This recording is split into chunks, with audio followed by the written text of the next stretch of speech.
Chris Conte here in Gainesboro, Tennessee, a small town of about 900 that is seeing a major population boom. That is the old Shamrock Hotel. It is not a hotel. Randy Heedy is the kind of guy We're just walking down the south side of the courthouse. who never runs out of things to say Right up here is Rowan River Distillery. and never has a shortage of something to show. There was a Civil War hospital here. Born right here in Gainesboro, Tennessee, this 58-year-old has never lived anyplace else Everybody knows everybody. and now proudly calls himself the mayor of Jackson County, a place that encompasses about 320 square miles of rural America. This is our new election map, and it's the biggest one I got here that I can show you.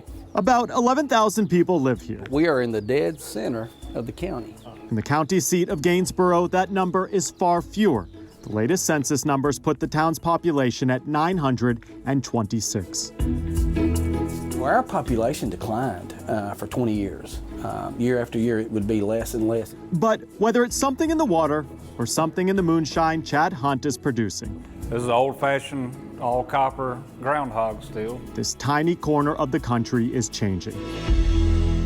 Do you hope you'll be part of some bigger growth? Oh, yeah, we definitely. Jackson County, Tennessee is growing rapidly.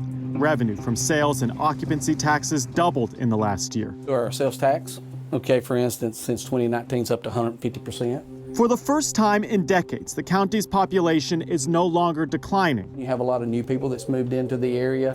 We have as many new people as we do locals. Randy Heedy argues the pandemic is one of the best things that's happened to this country's rural communities.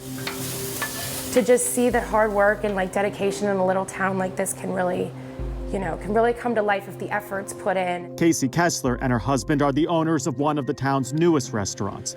They could have gone to any number of big cities, It's affecting the area more. but came here to be part of the growth they saw. The locals are supporters, and it just doesn't make us hate coming to work so much when everybody's cheering you on so much every day. None of this is by accident. Remote workers are being lured in by a concerted effort to increase the speed of rural internet coverage. We are a gig community. We have fiber, 100% of the county, which is highly unusual.